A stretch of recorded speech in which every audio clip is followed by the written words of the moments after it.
Miren, hay cifras de la Organización Mundial de la Salud que son recientes, antes de que empezara la pandemia, era uno de los temas que más preocupaba. Y es que según estas cifras, 1 de cada 6 habitantes en el planeta tiene cáncer o padece de cáncer. Y también dice esta entidad internacional que por lo menos 9.6 millones de personas perdieron la vida en el 2018, prácticamente el pico más alto durante los últimos 5 años a causa del cáncer. El cáncer, al igual que la pandemia, no discrimina. Puede pasar o llegar o suceder en niños, en adolescentes, en adultos, en cualquier momento de la vida. Y puede pasarle también a cualquiera de nosotros o a cualquier familiar. Así que hay que seguir con la lupa puesta y no bajar la guardia. Sobre todo nosotras las mujeres que estuvimos hace unas semanitas precisamente en el día o en la Semana Internacional de lucha contra el cáncer de mama, cáncer de útero, en fin, todas estas cosas que nos dan a nosotras, las que ya hemos sido mamás o las que no hemos podido tener esa oportunidad. Pero miren, yo me encontré este personaje en medios de comunicación nacional. Yo sé que ha estado con nosotros en varias oportunidades aquí en el Yipao, pero esta vez lo quise invitar para abordar de manera diferente el tema. Porque es que encontré testimonios muy interesantes que hoy voy a compartir con ustedes. Es el caso, por ejemplo, de Diego Giraldo. Testimonios que en etapa terminal, miren, lo que dirían los médicos, en etapa prácticamente paliativa, cuando ya los familiares no tienen esperanza de seguir disfrutando de la vida de este ser querido, de este ser amado, hay esperanza. Y de viva voz, hoy lo vamos a escuchar y además vamos a estar hablando precisamente con nuestro doctor Hildebrando Camacho, que es quien está revolucionando esta técnica. Y bueno, no voy a adelantarme más, como decía Vivian hace unos minutos, no voy a soplarles la receta porque es precisamente él quien nos va a hablar de este método. Doctor Hildebrando, muy buenos días y bienvenido al Yipao. Hola Gisela, buenos días a todos los televidentes de Telecafé, del Yipao. Buenos días a todos mis pacientes en Colombia. Muchas gracias por la invitación. Estoy abierto, dispuesto a contarles de la manera más clara, sí, más amable sobre el tema, ¿no? Y precisamente empecemos. Mire, hablábamos off the record, doctor, precisamente de métodos convencionales como lo es la quimioterapia, que viene décadas y décadas demostrando que puede de alguna manera ayudar a los pacientes con cáncer. Pero hablábamos de, me decía usted, no es de cierta manera controvertir lo tradicional, sino que ha encontrado usted una fórmula que lo llamarían las abuelitas como el San Gregorio de los problemas oncológicos. Hablemos de eso, del glucoma, de esto que usted me contaba detrás de cámaras. Bueno, digamos, todo mi trabajo médico con el paciente carcinogénico está dentro del marco científico, dentro del marco de la ciencia como tal. Digamos, es todo un conocimiento que no busca ir en contra de los patrones establecidos para el manejo de la oncología en el mundo. Cierto, todo eso es respetable porque también es ciencia. Lo que sí nota uno como doctor cuando analiza todo este proceso es que los cambios o los progresos han sido muy pequeños, mínimos, y la tasa de mortandad aún hoy en día en el manejo del paciente carcinogénico en el mundo sigue siendo demasiado alta. Sí, sigue siendo demasiado citotóxico el manejo que se hace. Sí, tal vez no con mala intención, ¿verdad? Con el afán de salvar a la persona de muerte por cáncer. Para entender el cáncer hubo la necesidad de mirar cómo funciona una célula, ¿sí? Cómo respira una célula, ¿sí? Entonces, digamos, debido a todo este proceso, a todo este análisis que he venido haciendo con mucha bibliografía, con grandes estudiosos, por ejemplo, como el doctor Henry Otto Warburg o el mismo doctor Sir Georges, ¿sí? O Winston Stone, ¿sí? Fueron hombres premio Nobel en todo este estudio de cómo funciona una célula, de cómo respira una célula como tal, haciendo la gran diferencia, ¿cierto? La ventilación pulmonar, el intercambio gaseoso y la real respiración celular que ocurre dentro de la célula como tal.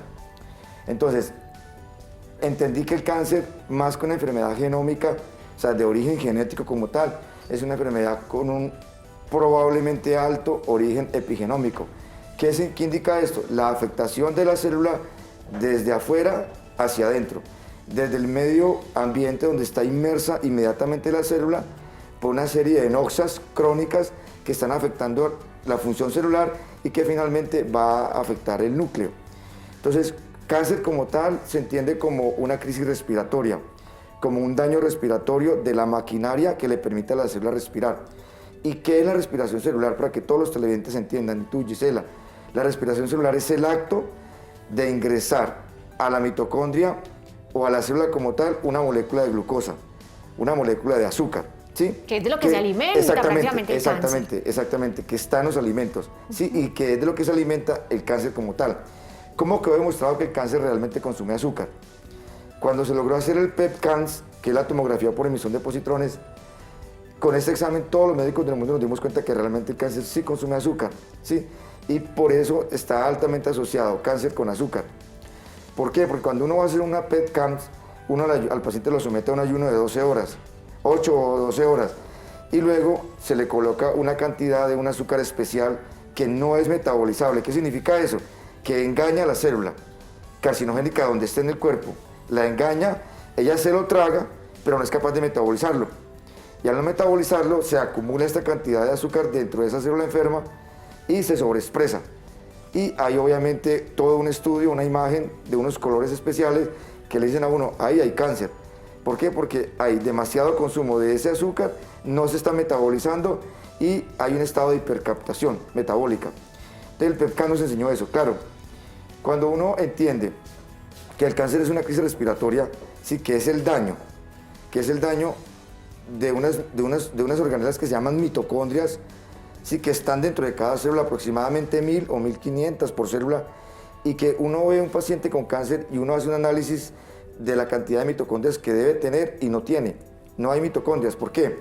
Porque ese paciente o esa célula en esas noxas, sí, hizo un retroceso, porque la vida empezó en la Tierra siendo anaeróbica. Permítame les cuento, anaeróbica, la vida comienza en la Tierra, digamos... No necesitando oxígeno, prácticamente. Exactamente, la vida comienza siendo anaeróbica, sí. ¿De acuerdo? Pero digamos, hubo un trabajo de unas cianobacterias, ¿sí? Unos microorganismos, es muy complejo, pero digamos, hace 2.500 millones de años aproximadamente se instaló, gracias al trabajo de esas bacterias, un sistema que se llama cadena respiratoria. Yo soy doctor, yo soy médico, yo no soy científico ni soy bioquímico, pero he estado muy interesado en el tema para poder entender la enfermedad y poder saber cómo hacer un abordaje distinto a un paciente que tiene cáncer, a la quimio, a la radio. No quiere decir que el paciente simultáneamente pueda hacer su proceso, pero ¿qué se encuentra uno? Que hay pacientes que han recibido muchas quimios y el cáncer progresó. Y no evoluciona. Pues precisamente, doctora, hasta ahora hemos hablado o lo hemos abordado de manera prácticamente científica. Correcto, pero sí. Antes de ir con nuestro testimonio, mire, ¿se puede o no se puede curar el cáncer, ayudar a las personas en estado paliativo o incluso en etapa terminal? ¿Esto es posible o esto es inverosímil, utópico y prácticamente sería magia? Sí, claro, el cáncer se puede curar. De hecho, cuando uno está en la universidad, le enseñan a uno que el cáncer es curable. Obviamente, digamos, pues a uno le ponen todo el protocolo de los modelos que hay en el mundo que han cambiado poco para enfrentar el cáncer, pero ahí hay mucho fracaso. O sea, el paciente con cáncer, para usted poder curar a un paciente con cáncer, realmente curarlo y que la enfermedad no vuelva a repetir, no vuelva a pasar como suele suceder, que la persona puede morir, digamos, en 3 o 4 años o tiene que seguir con sus quimios. Es muy importante hacer un abordaje de este modelo, ¿sí? Donde se está mirando realmente cómo se ayuda a morir la célula carcinogénica sin hacer daño a los tejidos o sin dañar al paciente sobre todo. Claro, el cáncer es una enfermedad curable, se puede reparar. Obviamente, cada paciente está en un escenario completamente distinto, ¿sí? Claro. Y cada paciente responde a una velocidad completamente distinta. Pero lo más importante es entrar a trabajar con una persona que tiene cáncer sin dañar. Al contrario, volviéndolo vigoroso.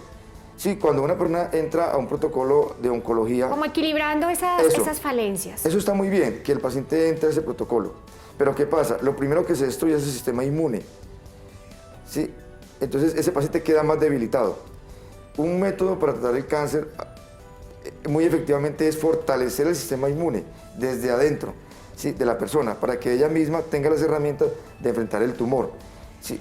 Pues mire, doctor, vamos a ver precisamente el testimonio de Diego Giraldo Cuyabro, residente aquí en la ciudad de Armenia, que estaba en una etapa los médicos saben decirlo mejor, pero una etapa prácticamente complicada, difícil, donde no había esperanza de vida y la hubo. Vamos a pedirle a Lucía Jaramillo, nuestra productora, que nos avance un poco el video, porque es un testimonio un poco largo, de más de 5 minutos, pero más o menos en el 2 minutos 15 segundos, ahí es donde entra precisamente el doctor a hacerle una pequeña entrevista, y no solamente Diego, sino también un familiar, creo que es su padre, dan testimonio de que se puede salvar, de que podemos tener una luz de esperanza. Quiero compartirles unos minuticos de este testimonio antes de despedir este interesante tema. Yo sé que nos falta tela por cortar y que los televidentes están muy atentos, pero aquí está comprometido ya el doctor Hildebrando para que nos hable de esto y que ustedes se comuniquen con nuestro programa si quieren saber mucho más acerca de este tema. Escuchemos el testimonio de Diego.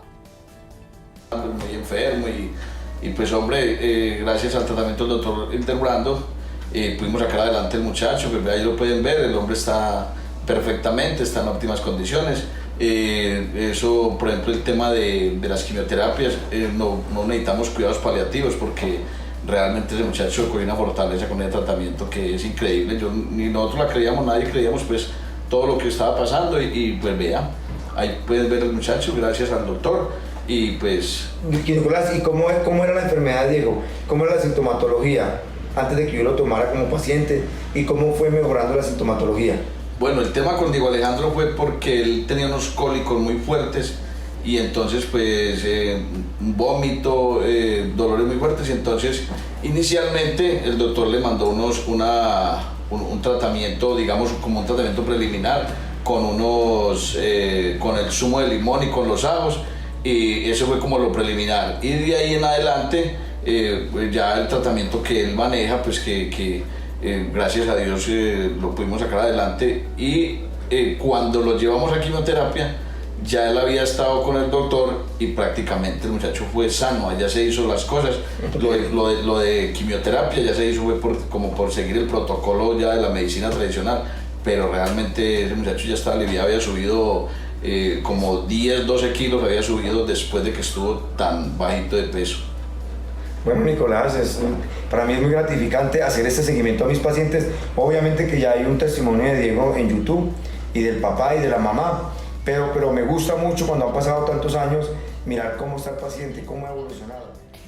Miren, es precisamente lo que le hablaba, es el padre de Diego. Diego estuvo, ahí lo vieron al lado de su papá, obviamente vigoroso, mucho más gordito, con vida realmente, pero fue un paciente crítico, un paciente que tuvo una baja en su peso increíble y que hoy puede dar testimonio. Ya vamos cerrando esta entrevista, lastimosamente en televisión el tiempo es oro y se nos agota, pero doctor, usted lo conoció, usted lo trató, sí se puede. Claro. Este es un pequeño mensaje que le pido yo para todos los televidentes, sus redes sociales, para que nos contacten no solamente en el programa, sino también al doctor Hildebrando, y de una vez la invitación pronta para que sigamos hablando de este tema y tengamos más testimonios, porque es algo que tenemos que compartir con el Quindío, con el Eje Cafetero, con Colombia y prácticamente con el mundo.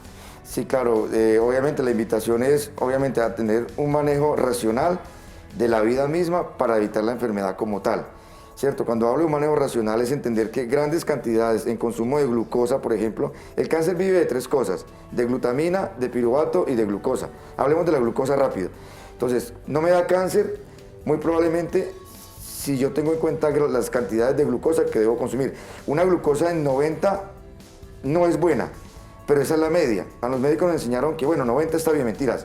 Un paciente, para que no desarrolle un cáncer, debe evitar los estados de glicosilación. Por eso los diabéticos son las personas con 300 veces más posibilidades de desarrollar cáncer. Entonces, lo primero que una persona tiene que hacer para evitar que le dé cáncer es mirar cuáles son los hábitos, porque está tremendamente asociado el cáncer con el estilo de vida de la persona. Mira, no le dé más vueltas. Sí. Está tremendamente y directamente asociado.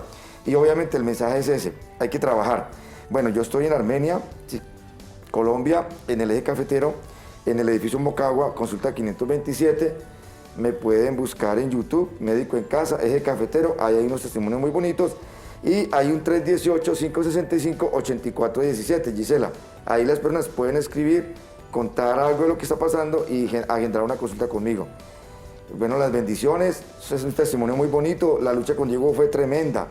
Diego fue un muchacho que estaba muerto de dolor, era un muchacho que posiblemente le iban a cortar el segmento ascendente del colon, ¿sí? Por el tumor tan grande que tenía, era un vómito permanente, era un dolor tremendamente que lo descompensaba y empezamos a trabajar. Y hoy ya lo vemos ahí en televisión. Lo del ajo, Gisela, fue un acto, sí, muy importante porque le tengo mucha fe, pero no significa que el paciente tenga que hacerlo. No, no, no, es todo un trabajo científico, hay que entrar por vena.